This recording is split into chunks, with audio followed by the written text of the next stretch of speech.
জানতে পারার পরে যতটুকু আমার মনে পড়ে, উনি কানটা এইভাবে ধরে টেনে আমাকে নিয়ে গেলেন উনি যখন জানলেন ব্যাপারটা।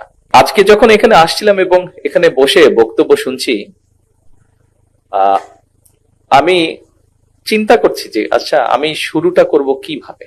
কারণ এই জন্য এটা চিন্তা করছিলাম যে আমরা এখানে যারা উপস্থিত আছে আমরা প্রত্যেকেই শহীদ জিয়ার গঠিত রাজনৈতিক আদর্শে গঠিত বাংলাদেশ জাতীয়তাবাদী দলের সদস্য।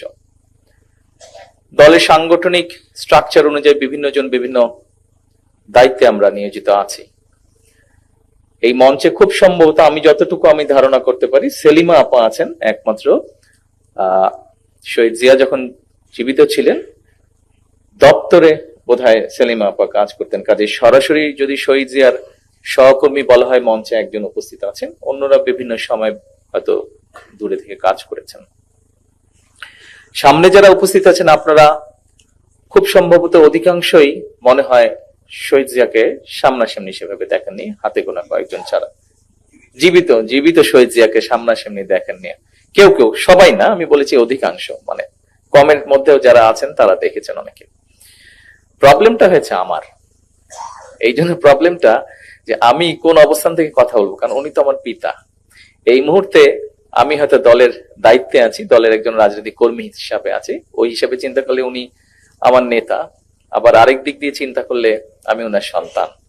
কাজে আমি এখন কোন অবস্থান থেকে কোন দিক থেকে বক্তব্য রাখবো এটা খুব ডিফিকাল্ট একটা বিষয় আমার জন্য, আমার কাছে মনে হয়েছে। বক্তব্যের শুরুতে আমি যেহেতু আমি ওনার সন্তান, সেজন্য আমি আমার দুটো এক্সপিরিয়েন্স আপনাদের সামনে আমি শেয়ার করতে চাই। তারপরে হয়তো আপনাদের সামনে আমি তুলে ধরার চেষ্টা করব যে রাজনৈতিক অবস্থান থেকে, অর্থাৎ ওনার দলের একজন কর্মী হিসাবে ওনার সম্পর্কে আমার বক্তব্য আজকের এই অনুষ্ঠানে। এক্সপিরিয়েন্স প্রথম যেটি, সেটি হচ্ছে এই ঘটনাটি খুব সম্ভব 75-6 এর দিকে হবে ঘটনাটি। স্বাভাবিক সকলের বাসার বিভিন্ন কাজে সহযোগিতা করার জন্য মানুষজন থাকে, আমাদের বাসায়ও মানুষজন ছিল বাসার কাজে, হাউসকিপিং সহ বিভিন্ন কাজে সহযোগিতা করার জন্য। তখন বয়স কম, স্বাভাবিকভাবেই এই বয়সে 12-13 বছর বয়সের একজন ছেলের সে কিরকম তখন সে মানুষে থাকতে পারে এটা আপনার ধারণা। দুষ্ট প্রকৃতির ছেলে, যা ইচ্ছা হচ্ছে তাই করার চেষ্টা করছে, যা ইচ্ছা হচ্ছে তাই বলার চেষ্টা করছে। এবং স্বাধীনতার পর এখন যেরকম আনফরচুনেটলি দেখা যায় যে সোশ্যাল মিডিয়াতে বুলিং হয়, তো স্বাধীনতার পর আমরা তখন ছোট, বিভিন্ন পাকিস্তানের মাত্র গিয়েছি, পাকিস্তানি অনেক বেশ কিছু শব্দ যেগুলো দিয়ে মানুষকে বুলিং করা যায়, এরকম শব্দগুলো আমরাও শিখেছি তখন স্কুল থেকে, এরকম শব্দ। তা আমি সেরকম কয়েকটি শব্দ আমাদের বাসার যে কোনো একজন সহকারী যা ছিল, যারা কাজে সহযোগিতা, তাদের উপরে আমি সেরকম একটু বুলিং করলাম। যেভাবেই হোক আব্বা জিনিসটা জানতে পেরেছেন। জানতে পারার পরে যতটুকু আমার মনে পড়ে, উনি কানটা এইভাবে ধরে টেনে আমাকে নিয়ে গেলেন উনি যখন জানলেন ব্যাপারটা।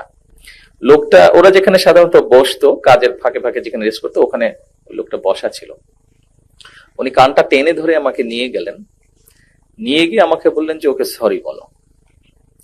উনি আমাকে বাধ্য করলেন ওকে সরি বলার জন্য। যাই হোক, তখন মারের ভয়ে যেভাবেই হোক, শাসনের ভয়ে আমি তো সরি বলেছি।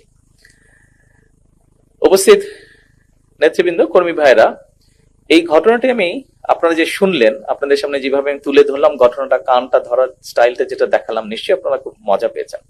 বাট আমি মজা দেওয়ার জন্য আপনাদেরকে ঘটনাটা বলিনি। আমি ঘটনাটা আপনাদের সামনে উল্লেখ করেছি, এটি আমাদের সামাজিক বা পারিবারিক শিক্ষার একটি বিষয় আছে এখানে। আমার কাছে 17 বছর পরে দেশে ফেরার পরে আমি মহাসচিব সাহেবের সাথে, আরো কয়েকজন সিনিয়র নেতৃবৃন্দের সাথে মাঝে সাঝে কথা প্রসঙ্গে আলাপ করেছি। আমার কাছে মনে হয়েছে আমরা ছোটবেলায় যেই পারিবারিক বা সামাজিক শিক্ষাটা পেয়েছিলাম, কোথায় যেন একটা অভাব মনে হয়েছে দেশে ফিরে আসার পরে। এরকম একটা বিষয়ের মনে হয় অভাব আছে, কোথাও একটা অভাব। হয়তো আপনারা আরো ভালো বলতে পারবেন যারা আছেন আপনারা এখানে। এরপরে আমি মনে করি যে এই বিষয়টিতে বোধহয় আমাদের নজর দেওয়া উচিত। এর ভিতরেই সরকারের দায়িত্বভার গ্রহণ করার পরই আমি আমাদের তথ্য মন্ত্রণালয়ের দায়িত্বে নিয়োজিত যারা আছেন তাদের সাথে আমি বসেছিলাম। আমি তাদের সাথে কান ধরার ঘটনাটি বলিনি, তবে আমার যে এক্সপিরিয়েন্সটি সেটি আমি তাদের কাছে বলেছি যে মূল্যবোধের যে একটা ঘাটতি দেখা যাচ্ছে, এই ব্যাপারে তারা এবং শিক্ষা মন্ত্রণালয় কিভাবে কাজ করতে পারে।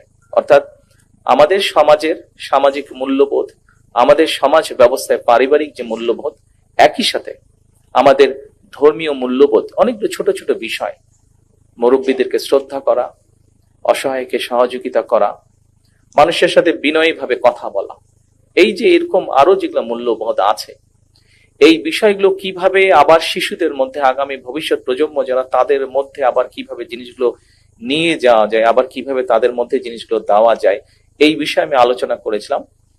এই বিষয়ে আমরা চেষ্টা করছি কাজ করতে। প্রিয় উপস্থিতিবৃন্দ, সম্মানিত সকল উপস্থিতিবৃন্দ, আমার মনে হয় এটি একটি গুরুত্বপূর্ণ বিষয় আগামী দিনের জন্য আমাদের।